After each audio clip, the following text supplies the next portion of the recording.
Luc, chapitre 4. Jésus, rempli du Saint-Esprit, revint du Jourdain.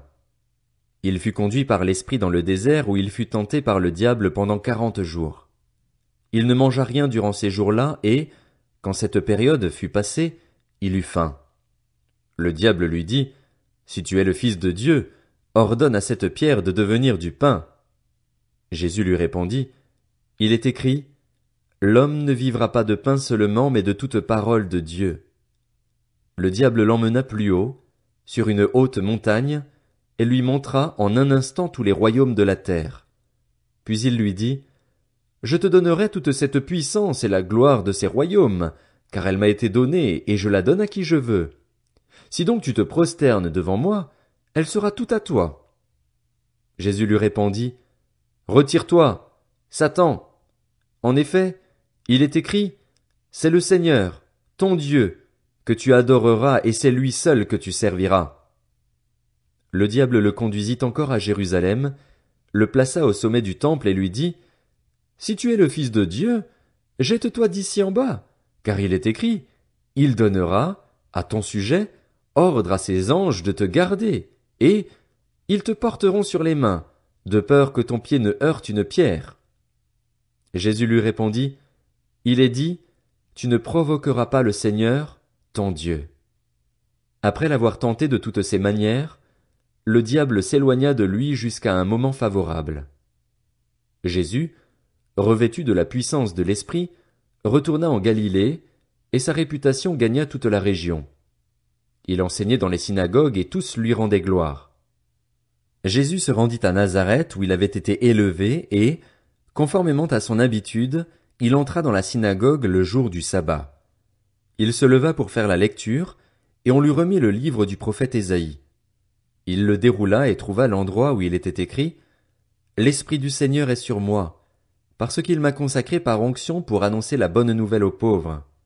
Il m'a envoyé pour guérir ceux qui ont le cœur brisé, pour proclamer aux prisonniers la délivrance et aux aveugles le recouvrement de la vue, pour renvoyer libres les opprimés, pour proclamer une année de grâce du Seigneur. » Ensuite, il roula le livre, le remit au serviteur et s'assit. Tous ceux qui se trouvaient dans la synagogue avaient les regards fixés sur lui. Alors il commença à leur dire, « Aujourd'hui cette parole de l'Écriture, que vous venez d'entendre, est accomplie. » Tous lui rendaient témoignage. Ils étaient étonnés des paroles de grâce qui sortaient de sa bouche et ils disaient, « N'est-ce pas le fils de Joseph ?» Jésus leur dit, « Vous allez sans doute me citer ce proverbe, « Médecin, guéris-toi toi-même. » Et vous me direz, « Fais ici, dans ta patrie, tout ce que, à ce que nous avons appris, tu as fait à Capernaüm. » Il leur dit encore, « Je vous le dis en vérité, aucun prophète n'est bien accueilli dans sa patrie. Je vous le déclare en toute vérité, il y avait de nombreuses veuves en Israël à l'époque d'Élie, lorsque le ciel a été fermé 3 ans et 6 mois et qu'il y a eu une grande famine dans tout le pays.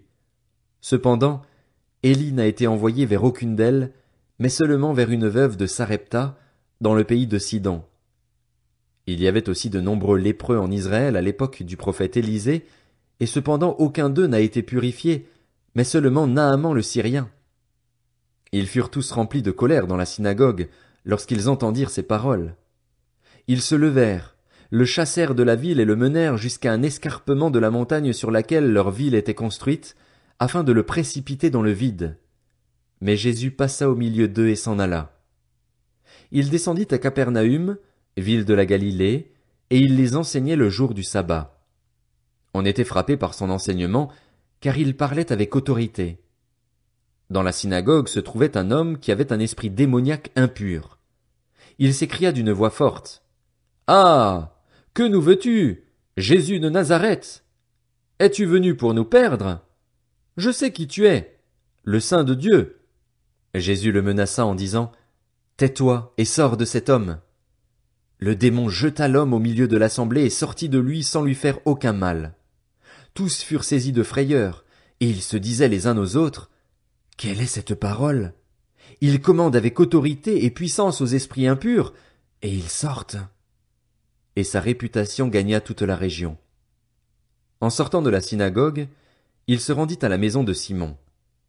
La belle-mère de Simon avait une forte fièvre et on lui demanda d'intervenir en sa faveur. Il se pencha sur elle, menaça la fièvre, et la fièvre la quitta. Elle se leva immédiatement et se mit à les servir. Au coucher du soleil, tous ceux qui avaient des malades atteints de diverses maladies les lui amenèrent. Il guérit chacun d'eux en posant les mains sur lui.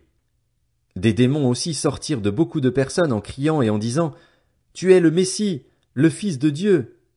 Mais il les reprenait sévèrement et ne leur permettait pas de parler, parce qu'ils savaient qu'il était le Messie. Quand il fit jour, il sortit et se retira dans un endroit désert. Une foule de gens se mirent à sa recherche et arrivèrent jusqu'à lui. Ils voulaient le retenir afin qu'il ne les quitte pas, mais il leur dit « Il faut aussi que j'annonce aux autres villes la bonne nouvelle du royaume de Dieu, car c'est pour cela que j'ai été envoyé. » Et il prêchait dans les synagogues de la Galilée.